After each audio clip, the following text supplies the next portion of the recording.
Hi everyone, welcome back to my channel cooking baking lovers.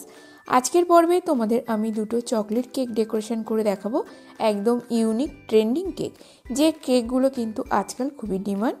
R first কেকটা থাকছে square থিমের উপরে। এখানে যে কেক মোল্ডটা দেখছো, এটা আমি 10-10-এর কেক মোল্ডে চকলেট স্পঞ্জ নিয়েছি। এই স্পঞ্জটা থেকেই আমরা 1.5 কেজি কেকের আমরা একটা ডেকোরেশন করব।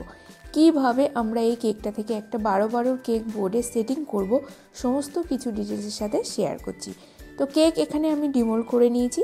কেক ডিমোল্ড করে নেওয়ার পর দেখো কেকের সাইডে উপরে একটু হার্ড পোর্শন লেগে আছে, মানে এটা যখন আমি কেক বেক করেছিলাম কেকের টিনের গায়ে একটু ময়দা ডাস্ট করেছিলাম, সেই ময়দাটাই কিন্তু এখানে কেকের গায়ে লেগে আছে। সেটাকে আমরা কেটে রিমুভ করে দেবো, কারণ কেকের এই পার্টগুলো মুখে পড়লে কিন্তু খেতে ভালো লাগে না। এরপর চলো কেকটাকে আমরা একদম ইকুয়ালি 3টে লেয়ারে কেটে নেব। কেক এখানে 3টে লেয়ারে কাটা হয়ে গেলে আমরা পরপর লেয়ারিং করব। একটা 1.5 কেজি কেক ডেকোরেশন করলে আমাদের মোটামুটি 500 গ্রামের মতো চকলেট গানাশ লাগবে। আজকে গানাশের রেসিপিটা আমি শেয়ার করছি না, অন্য একটা দিন আমি শেয়ার করে দেবো। এখানে আমি নিয়েছি 500 গ্রাম চকলেট, তার সাথে আমি 200 গ্রাম মতো ব্যবহার করেছি জল। জলের বদলে তোমরা হুইপ ক্রিম, আমুলের ফ্রেশ ক্রিম যে কোনো কিছু ব্যবহার করতে পারো। যদি আমরা জল দিয়ে চকলেট গানাশটা রেডি করি তখন কিন্তু আমাদের গানাশের যে কস্টিং প্রাইসটা সেটা কিন্তু অনেক কম হয়ে যায়। আর এখানে যদি আমরা আমুলের ফ্রেশ ক্রিম কিংবা হুইপ ক্রিম ব্যবহার করি তাহলে কিন্তু একটু বেশি হয়। সেটা তোমরা তোমাদের হিসাব মতো করবে, কোনটা করলে আমাদের সুবিধা হবে সেইভাবে করে নেব। এরপর দেখো কেটে নেওয়া লেয়ারটা থেকে আমি একটা লেয়ার রাখলাম, একটু লম্বা করে রাখছি, তোমরা দেখেই বুঝতে পারছো। আমি এখানে 12-12 কেক বোর্ড ব্যবহার করেছি, কারণ আমার কেকটাকে অনেকটা বড় সাইজে করতে হবে। এরপর সেকেন্ড লেয়ারটা থেকে আমি একটা পার্ট কেটে নিয়েছি, নিয়ে জুড়ে দিলাম, দিয়ে আমাদের কেকটাকে এখানে 12-12 কেক বোর্ডে একটা আমি 11x11 কিন্তু আমি এখানে কেক সাইজটা করে নিয়েছি। কেক আমি জল দিয়ে সোক করে নিয়েছি, তোমরা চাইলে সুগার ওয়াটার ব্যবহার করতে পারো। এরপর এখানে দেবো চকলেট গানাশ আর হুইপ ক্রিমের সাথে মিক্স করে আমি চকলেট ক্রিমটা রেডি করে রেখেছিলাম। এটা ছিল আমার 25শে ডিসেম্বরে কেকের অর্ডার। সেই দিন একেবারে আমি 2 কেজি কিন্তু চকলেট ক্রিমটা রেডি করে রেখেছিলাম, সেই জন্য আমি এখানে কোনো গানাশের রেসিপিটা শেয়ার করলাম না। তোমাদের কাছে আমি গানাশের রেসিপিটা পরে শেয়ার করে দেবো যদি তোমরা দেখতে চাও। এরপর পুরো কেকটার উপরে আমি চকলেট ক্রিমটা ছড়িয়ে দিয়েছি, আর উপর থেকে একটু আমি লাগিয়ে দেবো চকলেট গানাশ। এইভাবে চকলেট ক্রিমের লেয়ারিং করলে চকলেট কেকটা কিন্তু খেতে বেটার লাগে। একদম মার্কেটের কেকের থেকে কিন্তু এই কেকের টেস্টগুলো খুব বেটার হয়। আমি সবসময় বলি কেকের স্পঞ্জটা যখন তোমরা রেডি করবে মার্কেট স্টাইলে রেডি করো, কিন্তু যখন ভেতরে ইনসাইড ফিলিংগুলো আমরা রেডি করব সেগুলো কিন্তু মার্কেটের কেকের থেকে আরও বেটার হওয়া চাই। এরপর কেকের যে থার্ড লেয়ারটা ছিল সেটাকে আমি এখানে রেখে দিলাম। তারপরে সেকেন্ড লেয়ারে কেটে নেওয়া অংশটাকে আমি এইভাবে রেখে দিলাম। সেকেন্ড লেয়ারে কেটে নেওয়া অংশটা কিন্তু আমার অল্প একটু বেঁচে আছে, সেটা আমি কি কাজ করছি সেটা তোমাদের কাছে শেয়ার করব। এই কেকটা কিন্তু আমি 2টো লেয়ারই রাখলাম। 3টে লেয়ার রাখলে আমার কেকটা ওয়েটে অনেক বেড়ে যাবে, আর কেকের মধ্যে প্রচুর প্রচুর কাজ আছে। এরপর আমি পুরো কেকটাকে ভালো করে জল দিয়ে সোক করে নিলাম, উপর থেকে চকলেট ক্রিম লাগিয়ে দেবো। আর যখন আমরা ক্রাম কোটিং করব তখনই কিন্তু স্কোয়ার কেকের চারিদিকের যে কোণগুলো থাকে সেগুলো একেবারে করে নিয়ে আমরা রেডি করে নেব। পরে যখন আমরা ফাইনাল ক্রিম কোটিং করব তখন কিন্তু আমাদের কাজটা করতে সুবিধা হবে। গোল কেকের থেকে যখন স্কোয়ার কেক আমরা ফিনিশিং দেবো, সবসময় স্কোয়ার কেকের সাইড পোর্শনের কোণগুলো কিন্তু একটু ফিনিশিং আনতে আমাদের সময় লাগে। তো স্কোয়ার কেক অনেকটা সময় লাগে আমাদের ফিনিশিং আনতে, সেটা যারা এই প্রফেশনে যুক্ত আছো বা এই কাজটা করছো তারা নিজেরাই বুঝতে পারবে। স্কোয়ার কেক কিন্তু একটু ফিনিশিং আনতে সময় লাগে।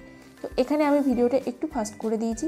চকলেটের আমার ক্রাম কোটিং হয়ে গেছে। এরপর অন্যদিকে বাটির মধ্যে আমি হুইপ ক্রিম আর নিলাম এখানে গ্রিন কালার।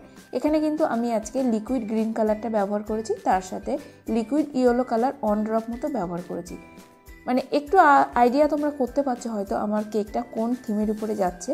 তো আমার কালার কম্বিনেশনটা অতটা ডিপ হয়নি, তার জন্য আরও একটু আমি এখানে গ্রিন কালার অ্যাড করলাম। এখানে যে কালারটা তোমরা দেখছো ফোনের ক্যামেরাতে কিন্তু কালারটা খুব লাইট লাগছে, কিন্তু কালারটা ছিল যথেষ্ট ডিপ কালার। আর এখানে আমি ডিপ গ্রিনটাও রাখিনি, আবার কচি কলা পাতা কালার সেই কালারটাও রাখিনি। দুটোর মাঝামাঝি যে কালারটা হয় সেই কালারটা আমি এখানে রেখেছিলাম। এরপর তোমরা চাইলে হুইপ ক্রিমটা একটা পাইপিং ব্যাগের সাহায্যে পুরো কেকের উপরে কভার তোমরা তোমাদের সুবিধা মতো কাজটা করে নিও। আর এখানে ভিডিওটা আমি ফাস্ট করে দিয়েছি, কোনো প্রকার আমি এডিটিং করে পোর্শন কাটও করিনি। কিভাবে আমি স্কোয়ার কেকের ফিনিশিং দিচ্ছি সেটা ডিটেলসের সাথে কিন্তু আমি তোমাদের কাছে শেয়ার করছি। এখানে নিয়েছি ছোট সাইজের প্যালেট নাইফ, তার সাহায্যে আমরা ক্রিমটা লাগিয়ে দিলাম। এরপর 1-2 বার আমি প্যালেট নাইফের সাহায্যে চারদিকটা ঘুরিয়ে নেব। তারপর আমরা নেব স্টিলের স্ক্রেপার, স্ক্রেপারের বদলে কিন্তু তোমরা নিতে পারো স্টিলের স্কেলও। তোমাদের যেটা কমফোর্টেবল সেই জিনিসটা নিয়েই কিন্তু তোমরা কেকের ফিনিশিং দেবে। আমার এইভাবে কাজটা খুব সহজ মনে হয়েছে, সেই জন্য আমি এইটাই শেয়ার করলাম। সবারই কিন্তু এক একটা আলাদা টেকনিক থাকে কেকের ফিনিশিং দেওয়ার। তো এইভাবে আমি কেকটাকে ফিনিশিং দিলাম। আর এখানে টপ পোর্শনে ফিনিশিং দেওয়ার জন্য যে বড় সাইজের প্যালেট নাইফগুলো থাকে সেইটাই ব্যবহার করবে, তাহলে দেখবে তোমাদের কিন্তু উপর পোর্শনটা খুব সুন্দর ফিনিশিং চলে আসবে। একটু আনফিনিশ পার্ট থাকলেও এখানে কোনো অসুবিধা নেই, কারণ আমাদের ডেকোরেশনের সাহায্যে সেটা কিন্তু একদম রিমুভ হয়ে যাবে, দেখা যাবে না। তো এখানে আমার কেকের সাইড এবং টপ পোর্শনটা মোটামুটি ফিনিশিং চলে এসছে। এখানে যে দুটো কালার আমি ব্যবহার করেছি, বেকারস ভিলা কোম্পানির কালার ব্যবহার করেছি। চাইলে তোমরা ম্যাজিক বা নন্দী কোম্পানির কালারও ব্যবহার করতে পারো, এগুলো কিন্তু খুব বেটার কালার হয়। বা তোমাদের এরিয়াতে যে ধরনের কালারগুলো পাওয়া যায় সেটা তোমরা কিনে নিতে পারো। এরপর চলো, আমাদের যে সেকেন্ড কেকের অল্প একটু চকলেট স্পঞ্জ বেঁচে ছিল সেটাকে আমরা হাতের সাহায্যে ক্রাম করে নিচ্ছি। তোমরা চাইলে গ্রাইন্ডারে গ্রাইন্ড করে নিতে পারো। এরপর আমরা কেকের উপরে পুরো এই ক্রামটা ছড়িয়ে দেব। এই কেকটার থিম হলো গার্ডেন লাভার, যারা খুব সবজি চাষ করতে ভালোবাসে তার জন্যই আমি এই কেকটা রেডি করছি। আর কেকের উপরে যেহেতু আমাদের সবজিগুলো লাগানোর জন্য কোনো প্রকার আমাদের ফার্টিলাইজার দরকার বা কম্পোস্ট দরকার, তার জন্য আমি এখানে চকলেট স্পঞ্জের গুঁড়োটাই ব্যবহার করলাম। এখানে আমাদের বাজেটটাও অনেকটা কম হয়ে যাবে। আর যদি তোমরা বাজেট হাই থাকে তাহলে সেখানে কিন্তু এর বদলে ডার্ক কম্পাউন্ডটা গ্রেড করে দিতে পারো, সেক্ষেত্রেও কিন্তু কোনো অসুবিধা নেই। জাস্ট আমাদের কেকটা একটু বাজেটে বেশি হয়ে যাবে। তো যখন তোমাদের কাস্টমার অর্ডারটা দেবে তখন সেইভাবে তোমরা কনফার্ম করে নেবে। আর এই কেকটা কিন্তু আমি প্রাইস রেখেছিলাম 1200 টাকা। এরপর তোমরা তোমাদের এরিয়া অনুপাতে কিন্তু কেকের প্রাইসটা সবসময় সেট করবে। আর সবথেকে বড় কথা, তোমাদের কেকটা বানাতে কত খরচ পড়েছে সেটা আগে বের করে নেবে। এরপর তো চলো, কেকের উপরে দেখো আমি এইভাবে ভাগ করে নিচ্ছি, কারণ আমাদের সবজিগুলো প্রতিটা রোতে লাগাতে হবে। আর এইভাবে আমি স্টার নজেলের সাহায্যে ক্রিমের সাহায্যে লাগিয়ে নিলাম। আর কিছুটা আমি হলুদ ক্রিম নিয়েছি, হলুদ কালারের ক্রিমের সাথে আমি একটু সবুজ কালার দিয়ে এইভাবে বানিয়ে নিয়েছি, কারণ একেবারে সম্পূর্ণ গ্রিন কালারটা কিন্তু দেখতে ভালো লাগে না। আর এখানে আমি বিভিন্ন ধরনের সবজি বানিয়েছি। সত্যি কথা বলছি, বিশ্বাস করো বন্ধুরা, এই সবজিগুলো বানাতে আমার 1.5 ঘন্টা সময় লেগেছিল।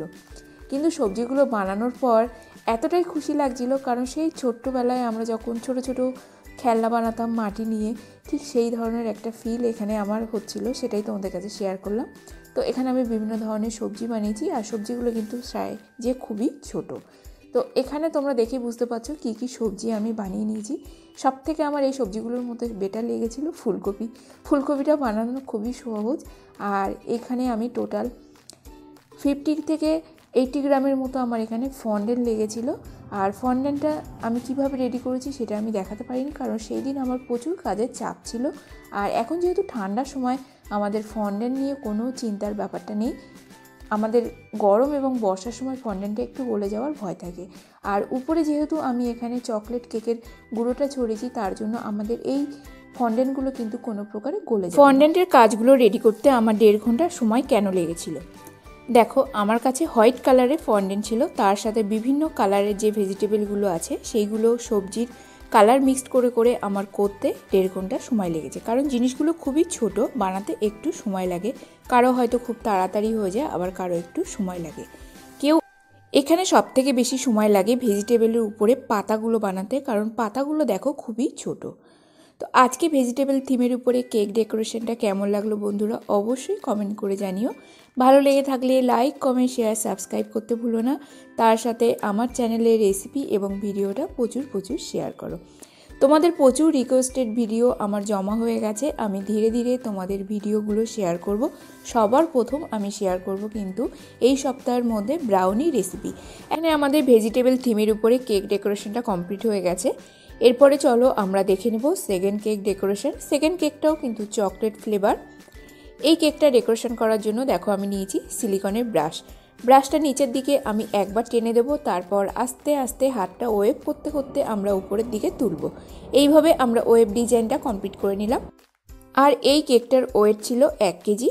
যদি কেকটা আমরা সেল করি তাহলে আমি এই কেকটার দাম রাখবো 620 টাকা। এখানে আমার টোটাল ম্যাটেরিয়াল খরচ হয়েছে 230 থেকে 250 টাকার মতো। তোমরা তোমাদের হিসাব মতো কেকের দামটা সিলেক্ট করে নিও। এরপর কেকের উপরে আমরা চকলেটের ড্রিপ দেব। এই কালার কম্বিনেশনটা কিন্তু দেখতে খুব সুন্দর লাগে। এই ড্রিপটা কিন্তু তোমরা একটা সাইডেও রাখতে পারো, বা পুরো এরকমভাবে কভার করে ড্রিপ দিতে পারো। এরপর স্টার নজলের সাহায্যে আমরা বর্ডার দিয়ে নেব। উপরের বর্ডারটা আমি আলাদা রাখবো আর নিচের বর্ডারটাও। এরপর কেকটা আমরা কিছু গোল্ডেন ফক্স বল আর ব্ল্যাক ফক্স বল দিয়ে ডেকোরেশন করে নেব। তার সাথে কিছু দেব বাটারফ্লাই, আর এখানে আমি কিছু এডিবল হোয়াইট সুগার বল যেগুলো থাকে সেগুলো ছড়িয়ে দেবো আর গোল্ডেন ফ্লেক্স দেবো। একদম কিন্তু ডিজাইনার লুক এখানে তৈরি হয়ে যাবে। আর কেকটা যাচ্ছিল একটা বার্থডে গার্লের জন্য। আজকে দুটো কেক ডেকোরেশনের মধ্যে কোন কেকটা সব থেকে বেশি ভালো লেগেছে তোমাদের অবশ্যই কমেন্ট করে জানিও। আর এই কেকটা কিন্তু আজকাল ট্রেন্ডিং চলছে, কারণ ফক্স বল, বাটারফ্লাই, গোল্ডেন ফ্লেক্স সমস্ত কিছুর সাহায্যে ডেকোরেশন করার জন্য এক ধরনের একটা আলাদা লেভেলের ডিজাইনার এখানে লুক ক্রিয়েট হয়। তো আজকের মতো ভিডিওটি এখানে শেষ করছি। দেখা হবে নতুন একটা পর্বে।